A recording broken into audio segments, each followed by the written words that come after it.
सरदूतों के द्वारा यहाँ पर लाए गए। तो एक बार धन्यवाद करें पिता पुत्र पवित्र आत्मा।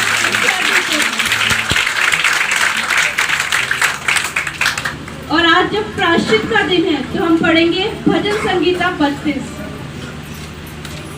जो कि क्षमा प्राप्ति की आशीष के लिए भजन संगीता लिखी गई है दाऊद राजा के द्वारा। और हम सब खोलेंगे भजन संगीता 32 और उसमें इस प्रकार लिखा गया है, क्या ही धन्य है वे जिसका अपराध क्षमा किया गया और जिसका पाप ढांपा गया हो। क्या ही धन्य है वे मनुष्य जिसके अधर्म का यहोवा लेखा ना ले और जिसकी आत्मा में कपट ना हो।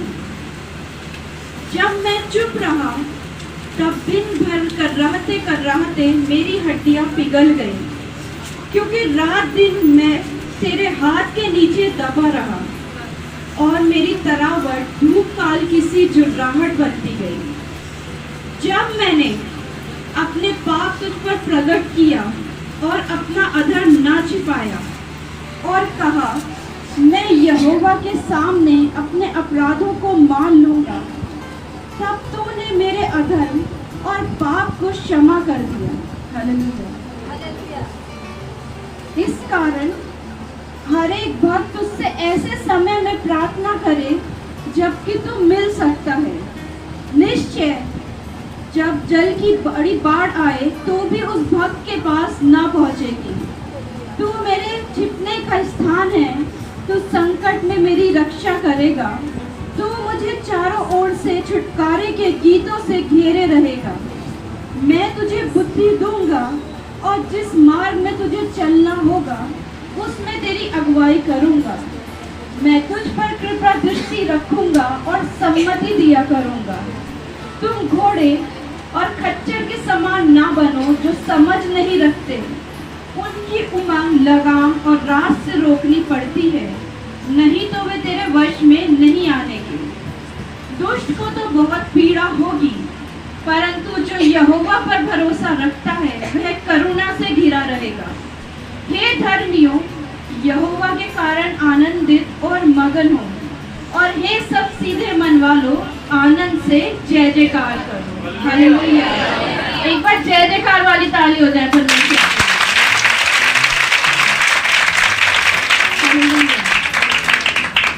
आइए आप सब भी मेरे साथ एक बारी बोलते जाएंगे, जैसे मैं भजन संगीता 32 पढ़ती हूँ। जब मैंने अपना पाप तुझ पर प्रकट किया और अपना अधर्म ना छिपाया और कहा, मैं यहोवा के सामने अपने अपराधों को मान लूंगा, तब तूने मेरे अधर्म और पाप को क्षमा कर दिया। हालेलुया। तो यहाँ पर दाऊद राजा क्या कहते हैं कि परमेश्वर ने आप सभी के अपराधों को क्षमा किया, लेकिन कब? जब आपने परमेश्वर के सामने अपने उन अपराधों को मान लिया। आज हम डे ऑफ अटॉनमेंट के लिए यहाँ पर आए हैं।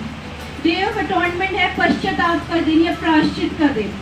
पुराने नियम में अगर हम देखें लेवी व्यवस्था उसके 16वें अध्याय और 31 वर्ष में परमेश्वर ने कहा कि ये दिन आप परम विश्राम दिन के लिए स्मरण करके इसको मनाना है। हमें एक होता है विश्राम दिन जो हम हर संडे सेलिब्रेट करते हैं, हम वर्शिप करते हैं परमेश्वर की। उस दिन हम कोई काम नहीं करते, क्या करते हैं? सिर्फ वो दिन किसको देते हैं? परमेश्वर को। और परमेश्वर ने हमें क्या आज्ञा दी कि हमें इस दिन को परम विश्राम दिन करके मनाना है। हालेलुया। तो आज का दिन हम सभी के लिए बहुत इंपॉर्टेंट है। क्यों? क्योंकि आज के दिन हम परमेश्वर के चरणों में आएंगे और अपने हर एक गुनाह गलती पाप के लिए जो हमारे जीवन से हुई, हम क्या करेंगे? परमेश्वर से प्रायश्चित करेंगे, पश्चाताप करेंगे, माफी मांगेंगे। क्यों? क्योंकि परमेश्वर ने 32 के पहले अध्याय में क्या कहा? क्या ही धन्य है वह जिसका अपराध क्षमा किया गया हो। क्या है वो? धन्य है, वो आशीषित है, वो ब्लेस्ड है, वो आनंद से भरे हुए लोग हैं। कौन? जिनके अपराध क्षमा किया गया हो और जिसका पाप ढांपा गया हो। हालेलुया। और क्या ही धन्य है वह मनुष्य जिसके अधर्म का यहोवा लेखा ना ले और जिसकी आत्मा में कपट ना हो। आपको पता है ये जो भजन लिखा है ये दाऊद राजा ने लिखा और वो परमेश्वर के बहुत अभिषिक्त दास है। लेकिन जब उनसे पाप हुआ तो उनके जीवन में भी स्ट्रगल्स आए, और शैतान ने उनके जीवन में क्या कार्य किया, उसी जीवन में उनको वापस ले गए जहाँ से परमेश्वर ने उनको निकाला था। जिस दलदल की कीच में से परमेश्वर ने उनको निकाला, शैतान उनको वहीं पर वापस ले गए। और अगर हम नए नियम में देखें तो एक और इंसान है जिसको शैतान ने सेम चाल चली थी उसके जीवन में, वो है पतरस। मैं आपको बताऊंगी इन दोनों की लाइफ में क्या हुआ था जब ये दोनों पाप में पड़े थे। लेकिन इस सभी के इस एग्जाम्पल के साथ आप सभी लोगों के लिए चेतावनी है कि शैतान अपने कार्य पर है कि वो आपको उसी लाइफ में वापस ले जाए जिसमें से यीशु मसीह ने आपको निकाला। हालेलुया। जब यीशु मसीह ने 10 कोढ़ियों को चंगा किया, उसमें से सिर्फ एक ही कोढ़ी यीशु मसीह के पास धन्यवाद करने आया और उसकी लाइफ में उद्धार आया, और उसके पास वो जीवन में कोढ़ वापस कभी नहीं आया।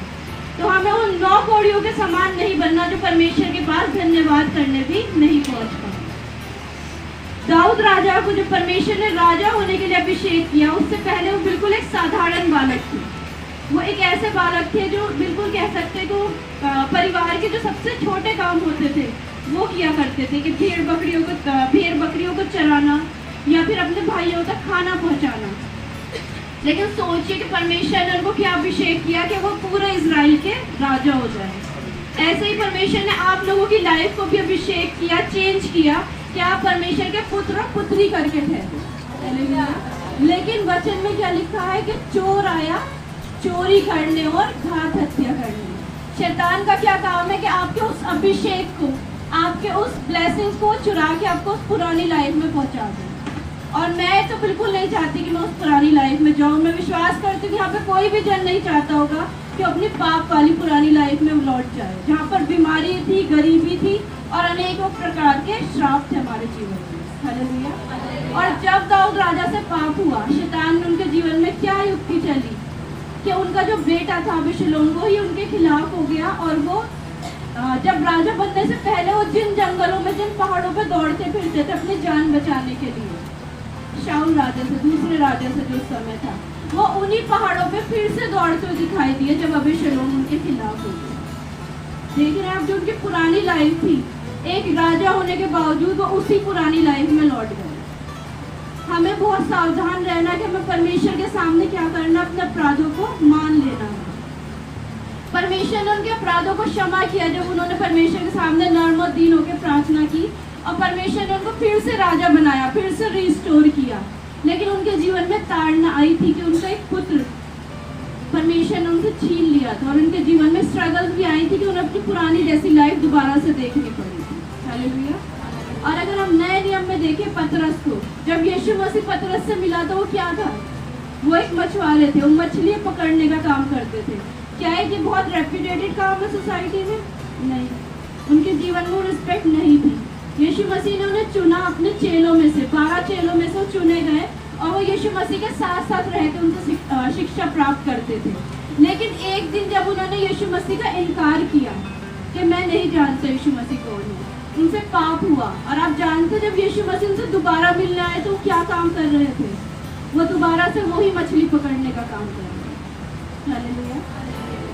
तो आपको बहुत ही सावधान रहना है कि कोई भी पाप आपको पीछे ना धकेल पाए, क्योंकि परमेश्वर ने क्या कहा कि मैं तुझे नीचे नहीं परंतु ऊपर की ओर ही ले जाऊंगा। और जो परमेश्वर की तरफ से आपको ब्लेसिंग्स मिली, जो आपको अभिषेक मिला, जो भी आपकी ब्लेसिंग्स हैं, जो भी गवाही हैं, आप उनको पकड़े रहो और उन पर मजबूती से चलो। हालेलुया।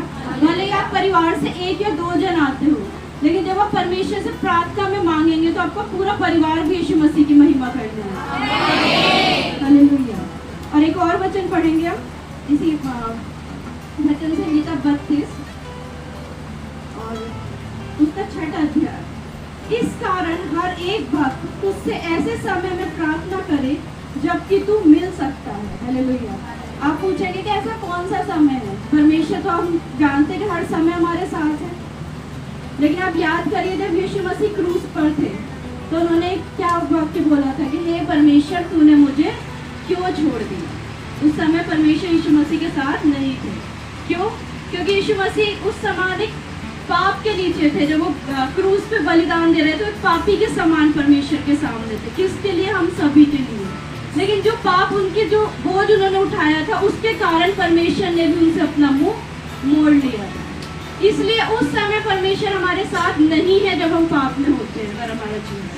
और पाप की बातें आप सबको परमेश्वर ने क्या कहा कि मैं तुझे बुद्धि दूंगा और जिस मार्ग पे तुझे चलना होगा उसमें तेरी अगुवाई करूंगा। आप सभी जानते हैं कि पाप की कौन कौन सी बातें हैं। जिस भी बात से आपके हृदय में अगर बोझ आ रहा है वो सब बातें पाप की है। क्योंकि जब हम यीशु मसीह की समानता में जीने का फैसला करते हैं तो हमारे हृदय से क्या गवाही आती है कि हमारा हृदय नर्म और दीन होता जाए और हमारे जीवन में ऐसी कोई भी बात ना हो जो परमेश्वर को नाराज करे। हम परमेश्वर ने जैसा जीवन दिया उस प्रकार अपने जीवन को जी पाए।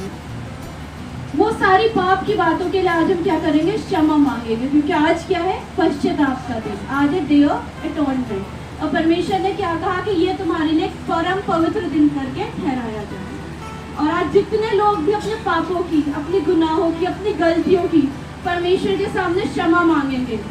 11वें वचन में, हे धर्मियों, यहोवा के कारण आनंदित और मग्न हो, और हे सब सीधे मन वालों, आनंद से जय जयकार करो।